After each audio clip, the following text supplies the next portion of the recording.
Hello everyone, कैसे हैं आप सब। एक बार पुनः सी कोचिंग क्लासेस पर स्वागत है। और आज का टॉपिक है आणविक चालकता। क्लास 12 केमिस्ट्री एनसीईआरटी चैप्टर 3 का एक ऐसा टॉपिक है जो कि बिल्कुल सिंपल तरीके से आज समझ सकते हैं आप लोग।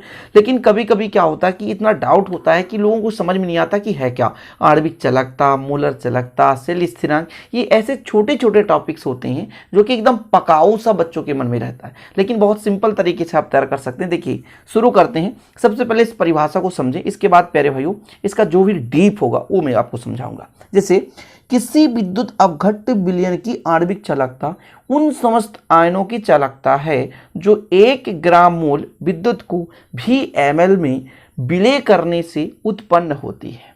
कहने का मतलब प्यारे भाइयों, यहाँ पर विद्युत अपघट्य आप लिख लें, है ना, विद्युत अपघट्य। ओके, 1 मोल विद्युत अपघट्य। जैसे इसको आप डायग्राम से समझेंगे बेहतरीन। एक हम पहले बिलियन लेते हैं, ठीक है, एक बिलियन लेकर चलते हैं। ये आपके पास बिलियन है, इसमें प्यारे भाइयों ये आपके पास बिलियन है, इसमें हम क्या मिला रहे हैं, विद्युत अपघट्य कोई पदार्थ मिला रहे हैं। जैसे यहां पर विद्युत अपघट्य पदार्थ मिला दिए।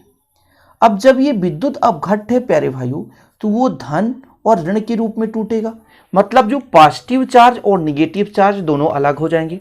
चीजें समझेंगे आप, पहले बारीकी से समझेंगे कि किसी भी विद्युत अपघट्य विलयन में हम 1 मोल पदार्थ मिला दें, समझ रहे हैं, 1 मोल पदार्थ मिला दें।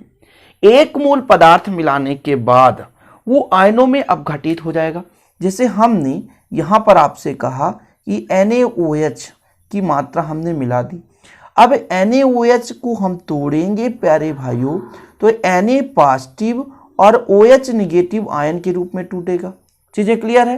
तो यानी किसी विद्युत अपघट्य में, ये आपका विद्युत अपघट्य है, तो इसके जो आणविक चालकता है उन समस्त आयनों के चालकता के बराबर होता है, जो कि हम 1 मोल पदार्थ को या विद्युत अपघट्य को VmL में विलय करने से वो आयन उत्पन्न करते हैं।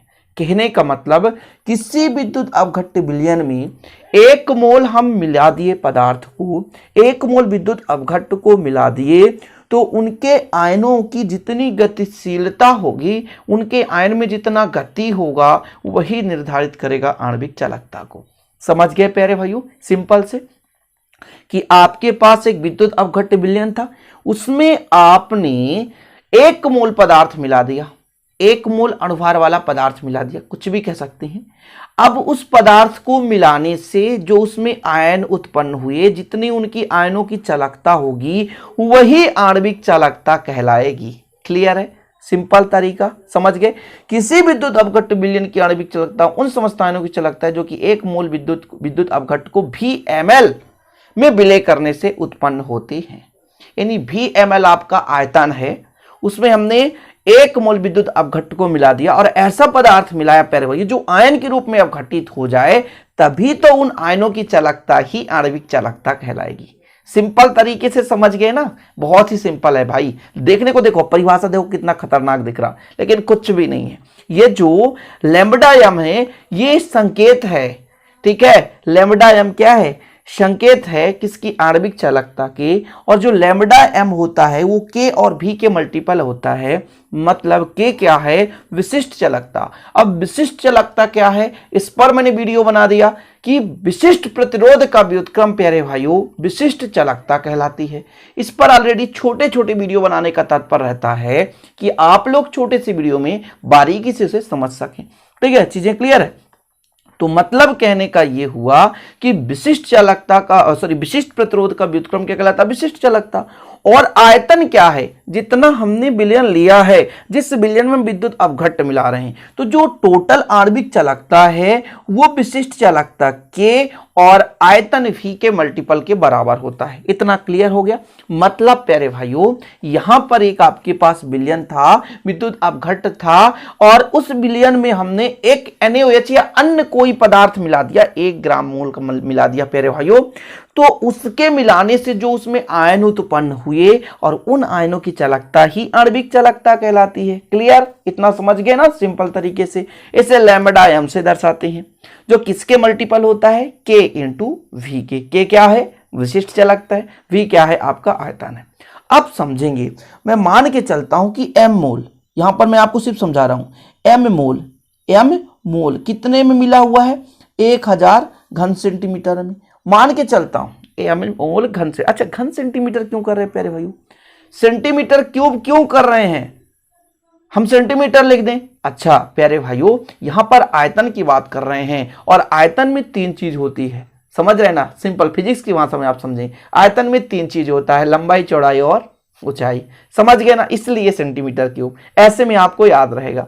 यानी एम मोल जो आपका विद्युत अपघट्ट कोई पदार्थ 1000 घन सेंटीमीटर में विलेय है, ठीक है ना, तब मैं कह दूं कि 1 ग्राम, यदि मैं आपसे कहूं 1 ग्राम मोल, ठीक है, 1 ग्राम मोल, एम ग्राम मोल इतने में, तो 1 ग्राम मोल कितने में होगा? 1000/m में होगा। यानी 1 ग्राम मोल के लिए आ चुका है प्यारे भाइयों इतना, तो 1 ग्राम मोल ही उसका आयतन है, यानी 1000/m है। तो इसका मान मैं यहां पे रख दूं, सिंपल, यही आपका फार्मूला हो गया। अब देखो मैंने जो समझाया वही चीज है, एम ग्राम मोल 1000 घन सेंटीमीटर में विलेय है। क्या? एम ग्राम मोल 1000 घन सेंटीमीटर में विलेय है, तो 1 ग्राम मोल कितना में विलेय होगा? 1000/m घन सेंटीमीटर। मतलब प्यारे भाइयों v का यही तो मान है, v का यही तो मान है 1000/m। चीजें क्लियर हो गई? तो v बराबर 1000/m, इसको हम समीकरण 1 में रख दें प्यारे भाइयों। समीकरण 1 और 2 को अपन क्या कर दें? मिला दें, कंबाइन कर दें, तो लैम्बडा m बराबर आ जाएगा k × 1000/m। सिंपल, इतना कर सकते हैं। जहां m क्या है? बिलियन की मोलरता है। अब आप कहोगे मोलरता क्या है? मोलरता के बारे में भी जानना जरूरी है ना। जैसे आपके पास कोई बिलियन हो गया, उस बिलियन में आपने विलेय पदार्थ मिला दिया, ठीक है ना, कोई आपके पास बिलियन है और उस बिलियन में आपने क्या मिलाया? विलेय पदार्थ मिला दिया। विलेय पदार्थ मिलाने से उसकी सांद्रता बदल जाती है और सांद्रता ही एक प्रकार से मोलरता है, जिसे परिभाषित करते हैं किसी बिलियन के 1 लीटर आयतन में या 1000 ml आयतन में उपस्थित विलेय पदार्थ के मोलों की संख्या बिलियन की मोलरता कहलाती है। यह चीज आप अच्छे से समझते हैं कि बिलियन की मोलरता क्या है? किसी बिलियन के 1 लीटर आयतन में उपस्थित विलेय पदार्थ के मोलों की संख्या क्या कहलाती है? बिलियन की मोलरता कहलाती है। ठीक है, चीजें क्लियर हो गई। अब इसका जो मात्रक है प्यारे भाइयों, उसे आपको समझना पड़ेगा। कैसे? के का मात्रक के विशिष्ट ओम इनवर्स सेंटीमीटर इनवर्स है, ठीक है, ओम इनवर्स सेंटीमीटर इनवर्स है। इसका मात्रक कैसे निकला के का? तो आपको पता होगा प्यारे भाइयों, जो आपका विशिष्ट प्रतिरोध होता है उसका होता है ओम सेंटीमीटर, तो के का हो जाएगा, क्योंकि विशिष्ट प्रतिरोध का व्युत्क्रम विशिष्ट चालकता कहलाता है। ओम इनवर्स सेंटीमीटर इनवर्स हो गया। और ये आपका आयतन ही चल ही रहा है, सेंटीमीटर क्यूब, ठीक है, और एम क्या है? पदार्थ की मोल है, ठीक है ना, तो ये चीज हो गया। अब यदि मैं कह दूं कि यहाँ पर 1 है, 3 में घटा दो 2 बचेगा और मोल प्लस में ऊपर जाएगा तो इनवर्स हो जाएगा, ठीक है ना, क्लियर हो गया। तो यही आपका मात्रक हो गया। यहाँ पर आप देख सकते हैं कि ओम इनवर्स यानी सीमेंस, सेंटीमीटर प्यारे भाई तो सेंटीमीटर स्क्वायर, और मोल इनवर्स तो मोल इनवर्स। इस प्रकार से भी आप इसका इकाई लिख सकते हैं, ठीक है, एसआई में इकाई, या एसआई मात्रक फिजिक्स में बोलते हैं, केमिस्ट्री में इकाई कहते हैं। देखो सिंपल तरीके से समझाने की कोशिश की प्यारे भाई, और कम समय में आज आपका टॉपिक था आणविक चालकता। और आणविक चालकता सर उम्मीद है कि आप लोग समझ गए होंगे कि किसी विद्युत अपघट्ट के विलयन में आणविक चालकता किन आयनों की चालकता है, जो हम उस विद्युत अपघट्ट में 1 ग्राम मोल क्या मिला रहे हैं। विद्युत अपघट्ट मिलाने से जो आयन उत्पन्न होते हैं उन्हीं आयनों की चालकता ही आणविक चालकता कहलाती है। उम्मीद करता हूं वीडियो पसंद आया होगा। पसंद आए तो लाइक करें, दोस्तों के साथ शेयर करें। इसी प्रकार के वीडियो पाने के लिए चैनल को सब्सक्राइब कर लें, साथ ही बेल आइकन प्रेस कर लें। मिलते हैं इसी प्रकार के टॉपिक के साथ, इसी प्रकार के टॉपिक की तरह अगले वीडियो में। तब तक के लिए जय हिंद, वंदे मातरम।